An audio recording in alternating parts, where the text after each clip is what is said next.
semuanya. Perkenalkan, kami dari kelompok 2, nama saya Diana Fitriano dengan NPM 124090011.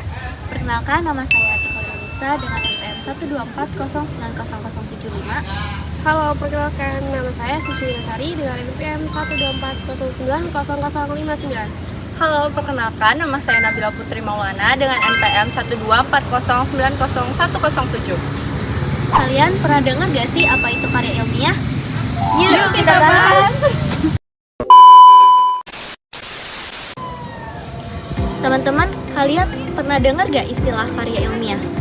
Tapi sebenarnya kalian tahu gak apa yang membuat sebuah tulisan itu bisa disebut karya ilmiah?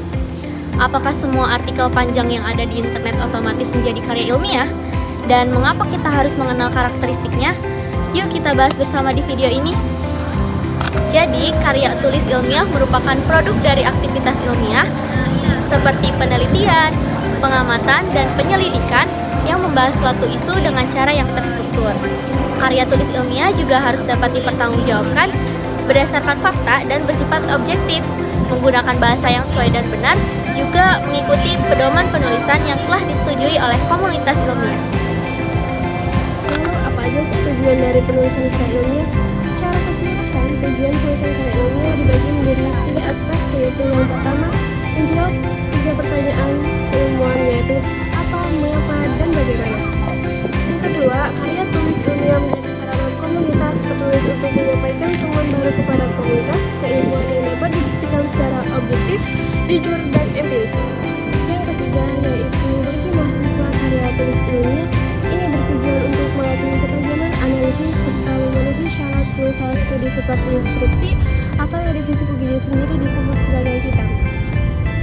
Teman-teman, tahu nggak sih kalau karya ilmiah juga punya karakteristik loh? Yuk kita lihat apa aja karakteristik yang ada di karya ilmiah.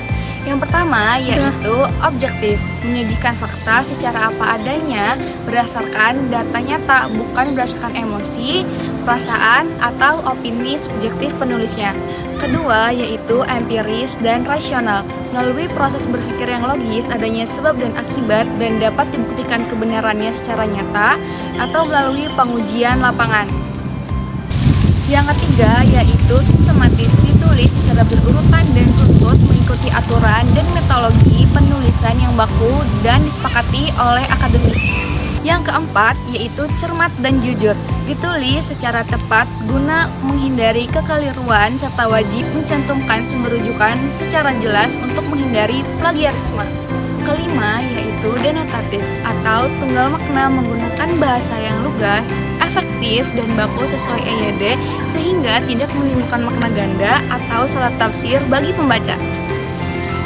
Nah teman-teman, setelah kita memahami karakteristik karya tulis ilmiah yang harus objektif, empiris, dan sistematis, sekarang mari kita lihat praktik nyata lewat 2 contoh. Di sini kita punya 2 jenis sampel KTI murni yang sering kita temui di dunia perkuliahan. Di kesimpulannya lewat kutipan teks 1 dan juga teks 2, kita bisa melihat bahwa karya tulis ilmiah murni itu cirinya jelas. Kalau tidak bergerak di analisis gagasan yang objektif, data lapangan yang konkret, keduanya wajib menggunakan bahasa baku dan bersumber dari jurnal akademik resmi. Nah, teman-teman, setelah melihat contoh tadi, sekarang mari kita uji pemahaman lewat kuis kilat selama 30 detik. Coba tebak, kalimat yang saya bacakan ini termasuk karakteristik karya tulis ilmiah atau bukan? Jawabannya, pertanyaan tersebut bukan termasuk ke dalam karya ilmiah. Kenapa? Karena kalimat tadi menggunakan kata opini subjektif seperti menurut saya pribadi dan kata emosional seperti menyeramkan serta menjerit. Karya ilmiah harusnya objektif dan berbasis data murni. Nah, tibalah kita pada ringkasan. Jadi, karya ilmiah itu bukan hanya sekedar dokumen akademik biasa, melainkan bentuk akutabilitas yang memenuhi ciri-ciri objektif, empiris, sistematis, dan jujur. Melalui ilustrasi kutipan 3A dan 3B, kita dapat lebih memahami bahwa mutu sebuah karya ilmiah itu sangat bergantung pada kekuatan analisis ide yang jelas serta akurasi data lapangan yang logis. Dengan demikian, kebiasaan menulis dengan menggunakan pendapat pribadi atau bahasa yang penuh dengan emosi perlu kita tinggalkan.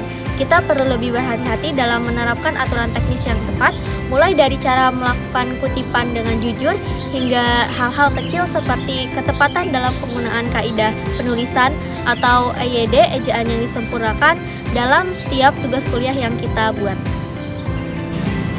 Nah, itu dia teman-teman pembahasan kita hari ini tentang penulisan karya tulis ilmiah, mulai dari pengertiannya, tujuannya, karakteristiknya, hingga contoh penerapan di lapangannya. Semoga video singkat ini dapat membantu kita semua supaya tidak bingung lagi untuk mengerjakan tugas atau skripsi. Terima kasih dan Sampai jumpa!